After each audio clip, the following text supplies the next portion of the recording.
আসসালামু আলাইকুম। কেমন আছেন সবাই? আশা করি সবাই ভালো আছেন। আজকে দেখাবো খুব সহজে কিভাবে পাসপোর্ট সাইজ ছবিতে আপনি রূপান্তরিত করতে পারেন এবং কি ছবিটাকে আপনি সুন্দর করে নিতে পারেন এবং বেস্ট একটি এআই সাইটের সাথে পরিচয় করে দিব। সেটাকে আমি কন্টিনিউ যেটা কাজ করে থাকি, সবচেয়ে ভালো একটি ওয়েবসাইট যেটা আপনার পেড ভার্সন ব্যবহার করতে হলে ফ্রিতে ব্যবহার করে নিতে পারবেন, সেটি দেখাবো। প্রথমে ছবিটাকে আমি একটু ইনহ্যান্স করে নেব। দেখতে পাচ্ছেন ছবিটা কিন্তু অনেকটা স্কেচ রয়েছে এবং একটি অন্যরকম দেখাচ্ছে ছবিটা। এটাকে আমি ইনহ্যান্স করে নেব। ইনহ্যান্স করার জন্য আমি একটি সাইডে চলে যাচ্ছি। এখান থেকে পিনি online image enhancer, upload image, এখানে ছবিটা আমি আপলোড করে দেব। একটু প্রসেসিং হতে এখানে একটু সময় নেবে। এটা কিন্তু প্রসেসিং হয়ে গেছে, দেখতে পাচ্ছেন প্রসেসিং হয়ে গেছে। এখানে ডাউনলোডে ক্লিক করে দেবো। আমি ক্লিক করে দিই, এটা কিন্তু ডাউনলোড হয়েছে। এটা কিন্তু আমরা ডাইরেক্টলি ওপেন করে নিতে পারবো না, ডাইরেক্ট এখানে নিউ ট্যাবে আপনি ছেড়ে দিবেন ছবিটা। দেখুন এটা নিউ ট্যাব চলে এসেছে। এখানে মাউসের রাইট বাটন ক্লিক করে এখানে সেভ ইমেজ, এখানে ডেস্কটপ মোড দিয়ে এখানে আমি সেভ করে দিবেন। সেভ করে দিলাম। এখন চলে যাব আবার ফটোশপে। এখান থেকে আমি এই ছবিটাকে ওপেন করে নিচ্ছি, যেটা আমি কাজ করেছিলাম। দেখুন আমি দুটি ছবির তফাৎ যদি দেখাই, এখানে দেখুন এটি হলো আমার প্রথম যে ছবি, অরিজিনাল ছবি, আর এটা আমি এই ছবিটা আমি ইনহ্যান্স করে নিয়েছি। দেখুন কতটা সুন্দর হয়ে গেছে। এই ছবিটাকে আমি এখন কারেকশন করে দেখাবো। এটাকে আমি এখানে লেয়ার অপশন ক্লিক করে দেবো। আমি লেয়ারে চলে যাচ্ছি। এখান থেকে লেয়ার অপশন কন্ট্রোল যে বাটন প্রেস করে একটি লেয়ার আমি এখানে করে নিলাম। এখন ছবিটাকে একটু ব্রাইটনেসটা আমি একটু বাড়িয়ে দেবো। হালকা বাড়িয়ে দেওয়ার জন্য কন্ট্রোল এম বাটন প্রেস করে দিয়ে একটু এখান থেকে হালকা একটু ব্রাইটনেসটা আমি এখানে বাড়িয়ে দিচ্ছি। এবং এই কাজটা আপনি এভাবেও করে নিতে পারেন। কন্ট্রোল জে বাটন প্রেস করে যখন লেয়ার করবেন, এখানে ব্লেন্ডিং মোড চেঞ্জ করে দিয়ে এটাকে আপনি স্ক্যান করে দিবেন। স্ক্যান করে দিয়ে এখানে হালকা একটু ফিলটা আপনি কমিয়ে দিবেন। তাহলে দেখবেন একদম অ্যাকুরেট ভাবে ছবিটা কষা হয়ে যাবে। ছবিটা একটু সাদা সাদা ভাব রয়েছে। কন্ট্রোল বি বাটন প্রেস করে দিয়ে হাইলাইট সিলেক্ট করা অবস্থায় আমি হালকা একটু ইয়েলোটা এখান থেকে বাড়িয়ে ছবির কালারটা আমি ঠিক করে দিলাম এখান থেকে। এখন একটু ছবিটাকে স্মুথ করে নেব। স্মুথ করে নেওয়ার জন্য এখানে মুভ টুল চলে যাব। এখানে দেখুন ম্যাজিক টুল, তার বিকল্পে এটাকে ব্রাশের সাইজটাকে একটু ছোট বড় করে নেবেন। আমরা এখান থেকে একটু মার্ক করে নিলাম। আমি মার্ক করে মাউসের রাইট বাটন ক্লিক করে এখানে ফেদার, এখানে আমি 10 দিয়ে দিব। 10 দিয়ে এটাকে ওকে করে দিচ্ছি। এখন আমি চলে যাব ব্রাশ টুলে। এখানে ব্রাশ টুল, এখানে সফটনেস একটি ব্রাশ আপনি এখানে নিয়ে নেবেন। সফট ব্রাশ এখানে হালকা কিবোর্ডের অল বাটন চেপে ধরে এখান থেকে হালকা আপনি এখানে ঘষে এটাকে, এটা আমি একটু অপোসিট একটু কমিয়ে দিচ্ছি। হালকা একটু ঘষে এখান থেকে আপনি হালকা শ্যাডোটাকে একটু রিমুভ করে দিবেন। আমি আর একটু বাড়িয়ে দিচ্ছি এখান থেকে। এখন ছবিটাকে একটু স্মুথ করে নিতে হবে। এখানে একটু লিপ দিয়ে দিব, আমি কালার করব।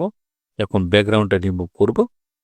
এখানে লিপে কালার দেওয়ার জন্য আমি চলে যাব এখানে এটা নিউ লেয়ার, এখানে পেন টুলে যাব। কিবোর্ডের পি বাটন প্রেস করে দিলে পেন টুলে যাব।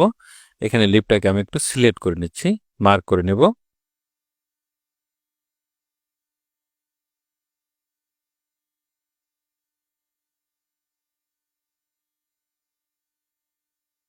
একটু মার্ক করে নিলাম। মাউসের রাইট বাটন ক্লিক করে এখানে ম্যাক সিলেকশন, এটাকে আমি ওকে করে দিলাম। এখানে পেন বাকেট টুল দেখতে পাবেন। পেন বাকেট টুলে ক্লিক করে দিয়ে এখানে আমি কোন কালারটা দিতে চাচ্ছি দেখুন, আমি এই কালারটা এখানে চুজ করে দিয়ে ধরুন আমি এই কালারটা দিব, এখানে চুজ করে দিলাম। কালারটা এখানে বসে গেছে। এখানে ব্লেন্ডিং মোড চেঞ্জ করে এটাকে আপনি সফট লাইট করে দিতে পারেন। এমনকি এটাকে এখানে কিন্তু আপনি অন্য একটি কালারও কিন্তু গাঢ় কালার দিয়ে দিতে পারেন। এই গাঢ় কালারটা দিয়ে দিলাম আমি এখানে। মাউসের রাইট বাটন ক্লিক করে এটাকে আমি সফট লাইট করে দিবেন। দেখুন এটা কিন্তু এখানে বসে গিয়েছে, দেখতে পাচ্ছেন। মাউসের রাইট বাটন ক্লিক করে এখানে বেন্ডিং অপশন, এখন এখানে অল বাটন ধরে একটু ডিভাইডেড করে একটু হালকা একটু এখানে বাড়িয়ে দিবেন। এটাকে একটু বাড়িয়ে দিয়ে ওকে করে দিলাম। এখন এটা একটু হার্ড রয়েছে, এটাকে একটু একদম একটু ব্লার ইফেক্ট দিব। ব্লার ইফেক্ট দেওয়ার জন্য ফিল্টারে যাব, এখানে ব্লার, এখানে গাউসিয়ান ব্লার, এটাকে আমি একটু বাড়িয়ে দিচ্ছি যাতে এটা সফট হয়ে যায়, যাতে ন্যাচারালি এটা বোঝা যায়। এখানে দেখতে পাচ্ছেন এটা কিন্তু বোঝা যাচ্ছে। লেয়ারটা দেখুন, এটা কিন্তু এখন বোঝা যাচ্ছে। হালকা একটু আপনার নিচের দিকে একটু বাড়িয়ে দিতে পারেন, বাড়িয়ে দিলে ছোট্ট একটু বড় লাগবে, তখন কিন্তু একটু ভালো দেখাবে, ভালো লাগবে। করে দিলাম। এখন ব্যাকগ্রাউন্ডটা ইরেজ করতে হবে। ব্যাকগ্রাউন্ডটা আপনি এখান থেকে ইরেজ করে নিতে পারেন। দুটি লেয়ার আমি এক করেছি, কন্ট্রোল ই বাটন প্রেস করে দিয়ে করে নিলাম। এখন ব্যাকগ্রাউন্ড ইরেজার টুল, এখানে ব্যাকগ্রাউন্ড ইরেজার টুল দেখতে পাবেন। এখানে পয়েন্ট সিলেক্ট করে এখানে কিবোর্ডের অল বাটন চেপে ধরে আপনি এই কালারটা এখানে নিয়ে নেবেন। কালারটা নিয়ে শুধু এখানে আপনি ঘষলে দেখবেন এটা ব্যাকগ্রাউন্ডটা ইরেজ হয়ে যাবে এখান থেকে। আমি যেহেতু শুধু ব্যাকগ্রাউন্ডটা ইরেজ করব, চুল বা এলোমেলো চুল যেগুলো, এগুলো সব কিছু ঠিক রেখে দিব। এখানে কালারটা নিয়ে আমি এখানে ঘষে ব্যাকগ্রাউন্ডটা ইরেজ করে দিলাম। আমি দেখুন ব্যাকগ্রাউন্ডটা কিন্তু এখন ইরেজ হয়ে গেছে। এখানে ক্যাট অ্যাডজাস্টমেন্ট লেয়ার, এখানে সলিড কালার, এখানে অন্য একটি কালার আপনি এখানে দিয়ে দিবেন। যে কোনো কালার চুজ করে এটাকে ওকে করে দিচ্ছি। উপরে লেয়ার সিলেক্ট করে অবস্থায় এটা নিচে এনে ছেড়ে দিবেন, তাহলে দেখবেন এটা নিচে বসে যাবে। এখানে একটু রয়েছে স্পট, সেটা আমি ইরেজার টুলের মাধ্যমে এটাকে ইরেজ করে দিলাম। এখানে রয়েছে একটু ইরেজ করে দিচ্ছি। এখন দেখুন ছবিটা কতটা সুন্দর হয়ে গেছে। এখন ছবিটাকে একটু স্মুথ করতে হবে। স্মুথ করার জন্য আপনি উপরে লেয়ারে সিলেক্ট করা অবস্থায় কন্ট্রোল যে বাটন প্রেস করে একটি লেয়ার করে নিলাম, কন্ট্রোল আই বাটন প্রেস করে দিব। এখানে নর্মাল বেন্ডিং অপশন চেঞ্জ করে এটাকে আমি বিবিট লাইট করে দিলাম। যাব ফিল্টার, এখানে আদার্সে যাব, এখানে হাই পাসে ক্লিক করে দিচ্ছি। এটা একটু কমিয়ে দিব, আমি হালকা একটু কমিয়ে এটা ওকে করে দিলাম। এখন যাব ফিল্টার, এখানে যাব ব্লার, এখানে গাউসিয়ান ব্লার, এটাকে আমি এখন একটু হালকা দিকে বাড়িয়ে দিয়ে এটাকে ওকে করে দিচ্ছি। এখানে অ্যাডেড লেয়ার মাস্ক ক্লিক করে দিয়ে কন্ট্রোল আই বাটন প্রেস করে দিব। এটা মাস্ক কিন্তু এখানে হয়ে গেছে দেখতে পাচ্ছেন। এখানে মাস্ক সিলেক্ট করে দিয়ে এখানে আপনি ইরেজ করে দিলে এটা ভ্যানিশ হয়ে যাবে। এখানে সফট ব্রাশ নিয়ে নেবেন। সফট ব্রাশ নিয়ে নিলে এটা একটু ভ্যানিশ করে দিলে,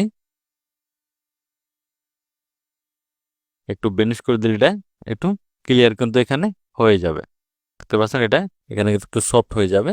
এভাবে আপনি ছবিটাকে একটু ফ্রেশ করে নিতে পারবেন। দুটি লেয়ার এক করে নেব, কন্ট্রোল ই বাটন প্রেস করে দিয়ে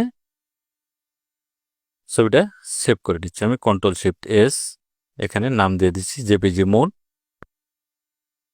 জেপিজি সেভ করে দিলাম। এখন দেখুন দুটি ছবি কতটা সুন্দর হয়ে গেছে। আমি অরিজিনাল ছবি যদি দেখাই, এখানে দেখুন এটা অরিজিনাল ছবি আর এটা হলো কাজ করেছি। তো দেখলাম খুব সহজ টেকনিকে আপনি কাম করে নিতে পারেন। থ্যাংক গাইজ, ভালো থাকবেন সবাই। যদি ভালো লাগে অবশ্যই লাইক করুন, শেয়ার করুন, সাবস্ক্রাইব করুন, বেল আইকনে চালু রাখবেন। নতুন নতুন ভিডিও পেতে চ্যানেলটি ফলো করে রাখবেন। ভালো থাকবেন, সুস্থ থাকবেন। আল্লাহ হাফেজ।